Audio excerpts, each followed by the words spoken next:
Hello students, कैसे हैं आप लोग। आई होप कि आप बहुत अच्छे होंगे। और आज हम पढ़ लेते हैं बीएससी फर्स्ट सेमेस्टर फिजिक्स का एक मोस्ट इंपॉर्टेंट टॉपिक, पलायन वेग क्या होता है और पलायन वेग का व्यंजक करने वाले हैं आज प्रूफ। एक मोस्ट इंपॉर्टेंट टॉपिक है तो छोड़ना बिल्कुल नहीं है। यूनिट 7 है motion of planet and satellites, और पेपर का नाम तो आपको एक ज़माने से याद है ही, mathematical physics and Newtonian mechanics. चलिए फिर स्टार्ट करवा दें एक most important topic. Okay sir, escape velocity, बेटा मैं इंग्लिश में डालूंगा हेडिंग स्केप वेलोसिटी। अच्छा सर इंग्लिश में डाला हेडिंग, अच्छा ये क्या होती है? अरे ये बहुत कुछ होती है, मानो या ना मानो यही जीवन का सत्य है। उसका मान कितना होता है? 11.2 किलोमीटर पर सेकेंड। ये लाइन पे ध्यान देना, 11.2 किलोमीटर पर सेकेंड। अब अगर मान लो इतने वेग से आपको पृथ्वी तल से ऊपर की ओर फेंका जाए तो क्या आप पृथ्वी को पार करके अनंत पर पहुंच जाओगे या फिर पृथ्वी के चारों तरफ घूमते रहोगे शक्तिमान बन के? है भाई, जल्दी बता दे इसे। आपका एक ही आंसर होगा सर, पलायन वेग तो वे वेग होता है जिससे अगर कोई वस्तु प्राप्त कर ले तो साली पृथ्वी को छोड़ के पार चली जाए और फिर कभी वापस लौट के ना आए। तो ये बोई वाला वेग तो होता है, अगर इतने वेग से आपको ऊपर की ओर छोड़ दिया जाए तो रॉकेट बन जाओगे। 11.2 किलोमीटर पर सेकंड के वेग से अगर आपको छोड़ दिया जाए तो आप रॉकेट की तरह पृथ्वी को पार कर जाओगे, फिर आपके बस की बात नहीं है जब पृथ्वी पर वापस लौट आओ। और यही क्या होता है? हमारा पलायन वेग होता है, जिसे कोई वस्तु प्राप्त करके पृथ्वी के गुरुत्वीय क्षेत्र को पार कर जाए और वापस पृथ्वी पर लौट कर नहीं आए। और वही क्या है हमारे पास? स्केप वेलोसिटी होती है। और इतना वेग देने के लिए पिंड को दी गई ऊर्जा पलायन ऊर्जा कहलाती है।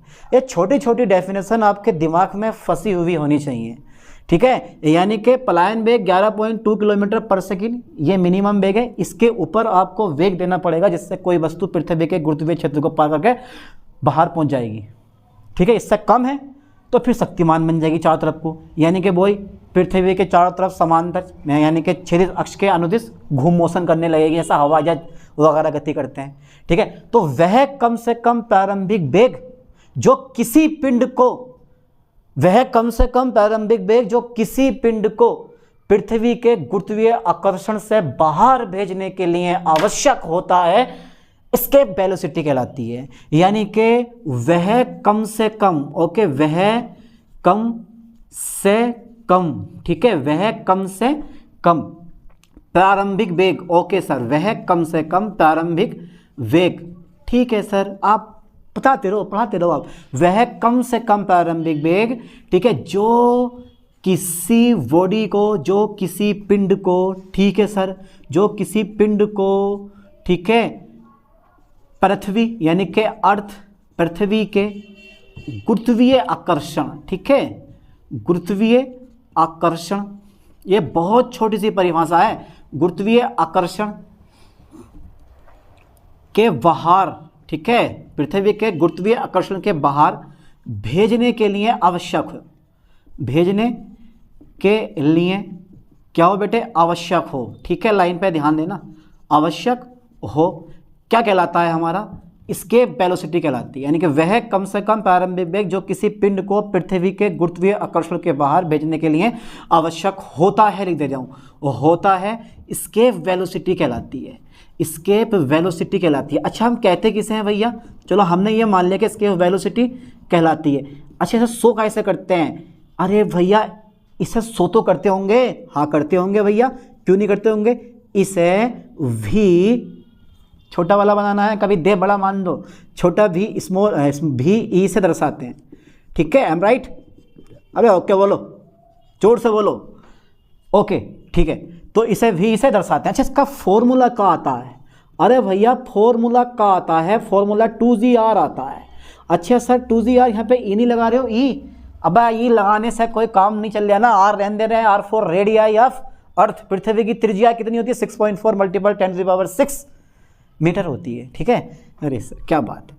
जी का मान कितना होता है भैया? जी गुरुत्वीय त्वरण है दूसरा, इसका मान 9.8 मीटर पर सेकेंड होता है, ठीक है सर, मान गए। अपने फॉर्मूले पे ध्यान दो, मान याद करो, इसके वेलोसिटी का मान 11.2 किलोमीटर पर सेकेंड होता है, फॉर्मूला याद करो, √2GR होता है, राइट, ओके ठीक है। अच्छा प्रूफ कर दे रहे हैं, इस चीज को प्रूफ करेंगे हम। फिर प्रूफ करेंगे कक्षीय वेग यानी कि orbital velocity, relation between orbital velocity and escape velocity, ये भी प्रूफ करेंगे। वही पेपर में पूछा जाता है ये भी क्वेश्चन। तो क्या होगा, का होगा, हाँ सर का होगा, प्रूफ करेंगे अब इसको, प्रूफ करेंगे। चलो मान लो हमारी पृथ्वी है इतनी बड़ी, इसका द्रव्यमान हमने कैपिटल M मान लिया, पृथ्वी की रेडियस हमने कैपिटल R मान ली, एक छोटी सी वस्तु है हमारे पास, चलो रॉकेट मान लिया, उसका द्रव्यमान कितना स्मॉल m हैगा, साले को छोड़ दो चला जाएगा ऊपर को। तो अब क्या करना है मुझे, मैं मान लेता हूँ यहाँ माना पृथ्वी का द्रव्यमान, माना पृथ्वी का क्या द्रव्यमान, mass of earth, let mass of earth, पृथ्वी का द्रव्यमान पूरा लिखो, पृथ्वी का द्रव्यमान कैपिटल M है, आप यहाँ पे E लगा दो कोई दिक्कत नहीं है, तथा, हाँ तथा फिर क्या होगा, माना पृथ्वी का द्रव्यमान M तथा त्रिज्या कैपिटल R है, कैपिटल R है। अब एक पिंड है जो वस्तु के यानी कि जो एक पिंड है जो पृथ्वी पर रखा हुआ है, उस पिंड के पास गुरुत्वीय स्थितिज ऊर्जा है और वो एक निकालने का एक फॉर्मूला आता है, ठीक है। माना, हाँ ठीक है, M द्रव्यमान, चलो मैं शॉर्ट में लिखवा दूँ, M द्रव्यमान यानी कि पृथ्वी तल पर, चलो एक मान लेता हूँ, यहाँ मान लो पिंड का द्रव्यमान कितना है, स्मॉल m है, पिंड का द्रव्यमान कितना बेटा, स्मॉल m है, ठीक है सर, पिंड का द्रव्यमान स्मॉल m हो गया। तब क्या होगा, तब पृथ्वी की तल पर यानी कि पृथ्वी सतह पर या पृथ्वी के तल पर स्थित पिंड की गुरुत्वीय स्थितिज ऊर्जा, ठीक है, यानी कि पृथ्वी के तल पर स्थित पिंड की गुरुत्वीय स्थितिज ऊर्जा। बेटा फॉर्मूला क्या होगा इसका, अरे सर ये माइनस में आती है, हाँ माइनस के G बड़ा M फिर छोटा m और भैया कैपिटल R, समीकरण नंबर 1 हो गई। अभी ये पिंड जो है वो पृथ्वी के तल पर रखा हुआ है तो उसके पास ऊर्जा कितनी है, माइनस के G m कैपिटल R है। अब तुम्हें पता है कि अगर पिंड को पलायन वेग देना है तो पलायन वेग के लिए पिंड को दी गई गतिज ऊर्जा को पलायन ऊर्जा कहते हैं, और वो प्लस में होती है मेरे दोस्तों, वो काय में होती है भैया, प्लस में होती है। अच्छा सर प्लस में होती है, ठीक है। एक लाइन पे फोकस करना, पृथ्वी के तल पर स्थित पिंड की गुरुत्वीय स्थितिज ऊर्जा, मेरे पास ये आ गई U बराबर माइनस के G mmR। अब क्या करना है, पिंड को पृथ्वी तल से, ठीक है, पिंड को पृथ्वी तल से अनंत पर भेजने के लिए किया गया कार्य या दी गई गतिज ऊर्जा देखते हैं।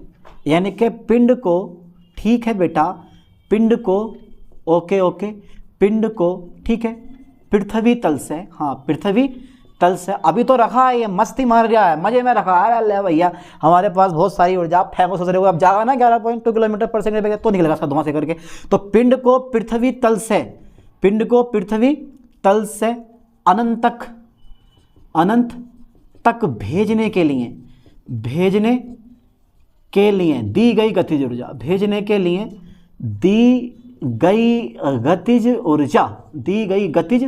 ऊर्जा, ठीक है, फॉर्मूला सेम रहेगा, कोई बदलाव नहीं है, ये रहेगा पर प्लस में हो जाएगी हमारी ये G m small m upon के कैपिटल R, ठीक है।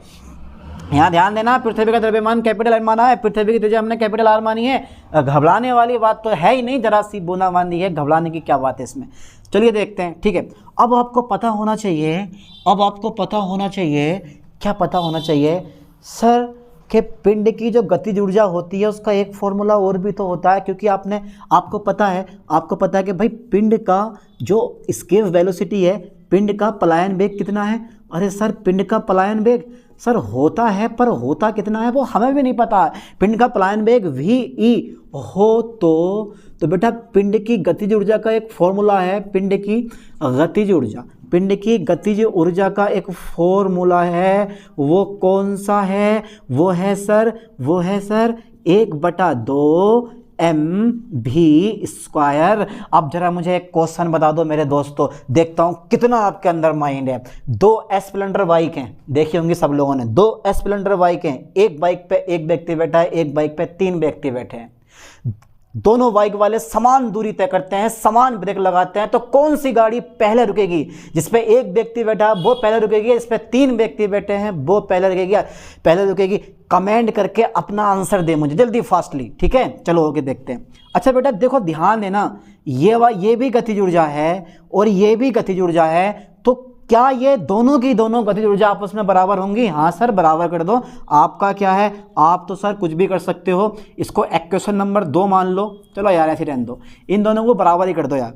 1/2 mv², आप बीएससी में हो, कोई 12th क्लास में थोड़ी ना हो जो समझा के ज़्यादा पढ़ाना पड़ेगा आपको। 1/2 mv² बराबर हो जाएगा प्लस के जी कैपिटल M छोटा m अपोन में का हो जाएगा भैया, हमारा कैपिटल R आ जाएगा। अच्छा ये जे वाला m जो है ना, ये बीच में मिस्टेक कर रहा है, तो जे m से जे m हमारा क्या होगा, कट गो। अब ये गुणा वाला कहाँ पहुंच जाएगा, भाग में पहुंच जाएगा। अच्छा अच्छा, तो p² बराबर कितना हो जाएगा, प्लस के 2 capital G capital M upon के R हो जाएगा। सर ये तो बड़ी पुरानी बात बताई है आपने। अच्छा भी का मान जब मैं निकालूंगा तो मेरे पास कितना आएगा? अरे भैया इस प्लस को चिन्ह मत लगाओ, ये प्लस का चिन्ह हटा दो, क्योंकि प्लस का चिन्ह तो ऑलरेडी है, छोड़ो इसको, ठीक है।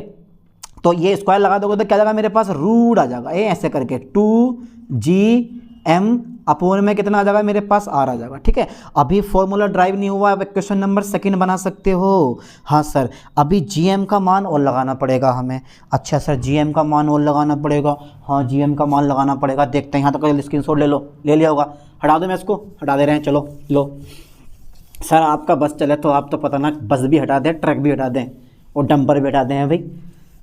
चलिए नेक्स्ट देखते हैं। अभी अब क्या होगा, अभी कुछ नहीं है देखो, परंतु वी नो डेट, हम जानते हैं कि एक फॉर्मूला हमने पढ़ा है, जो गुरुत्वीय त्वरण g होता है वो gm अपोन कैपिटल R² के बराबर होता है, ठीक है। अच्छा सर, अगर मैं ये भाग वाला गुणा में डाल दूं तो क्या होगा मेरा? सर ये मेरे पास तो ये सर gm बराबर g कैपिटल R² मिल जाएगा, जहाँ R क्या है, रेडियाई ऑफ अर्थ, पृथ्वी की त्रिज्या कितनी होती है, 6.4 × 10⁻⁶ मीटर होती है। अच्छा सर इतनी होती है। सर आप क्या करोगे, आप फ्रॉम इक्वेशन सेकंड,